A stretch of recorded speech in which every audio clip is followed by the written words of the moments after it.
বৃহস্পতিবার রাতেই উত্তপ্ত কোলাঘাট স্ট্রংরুম চত্বর। তমলুক লোকসভা কেন্দ্রে ইভিএম স্ট্রংরুম করা হয়েছে কোলাঘাট কেটিপিপি হাই স্কুলে। গ্রামবাসীদের অভিযোগ, গাড়িতে করে কয়েকজন দুষ্কৃতীরা হাতে ওয়াকি টকি নিয়ে স্ট্রংরুম চত্বরে ঘোরাফেরা করছিল। আর তারপরেই বিজেপি কর্মী সমর্থকরা ওই কর্মীদের ঘিরে বিক্ষোভ দেখায়। ঘটনাস্থলে আছে কোলাঘাট থানার বিশাল পুলিশ বাহিনী। বিজেপির অভিযোগ, ইভিএম চেঞ্জ করার জন্য তৃণমূল কংগ্রেসের আইপ্যাকের ছেলেরা এসেছিল, তবে তারা প্রতিবাদ করার পর পুলিশের সাহায্য নিয়ে বেরিয়ে যায়। ঘটনাস্থলে আসে তমলুক লোকসভার বিজেপি প্রার্থী অভিজিৎ গঙ্গোপাধ্যায়। তিনি অভিযোগ করেন, আইপ্যাকের ছেলেরাই এসেছিল এলাকায় গন্ডগোল করতে।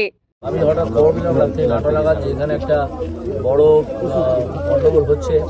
কিছু গাড়িকে আমাদের ছেলেরা, মানে আমাদের দলের কর্মীরা, কিছু নেতৃত্ব এলাকার ওরা 3টে গাড়িকে আটকেছেন।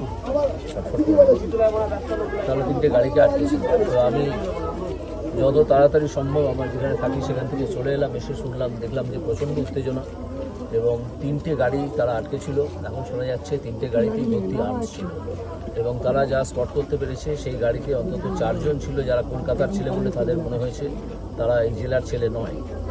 এবং তারা গ্রামে ঢুকে সেখানেও গ্রামবাসীদের সঙ্গে কথাবার্তা বা ইন্টারাকশন বা কিছু করার চেষ্টা করেছে, সেই সম্বন্ধে অভিযোগ আছে। তো আমি পুলিশের কাছে জানতে চাই এবং এনডিএ পুলিশের সঙ্গে আমার তর্কাতর্কি বাধে। এই কারণে বাধে যে পুলিশের যিনি এসপি তিনি প্রথম থেকেই ভীষণ বায়াস। তো সেই জন্য পুলিশকে ভুল বোঝার অবকাশ সবসময়ই আছে। তো পুলিশের সঙ্গে আমার তর্কাতর্কি হয় এবং আমি জানতে পারি তখন ছেলেদের থেকে যে ওনারা গাড়িগুলোকে বার করে দেওয়ার ব্যবস্থা করেছেন। পরে যেটা দেখলাম যে না, ওনারা করেননি, গাড়িগুলো নিজেরাই কোনোভাবে পাশ কাটিয়ে জোর করে বা ভয়তে হয়তো পালিয়ে গেছে। ঘটনা ঘিরে রাজনৈতিক মহলে ছড়িয়েছে ব্যাপক চাঞ্চল্য। ঘটনায় পুলিশের সাথে বিজেপি কর্মীদের মধ্যে তীব্র বচসা হয়।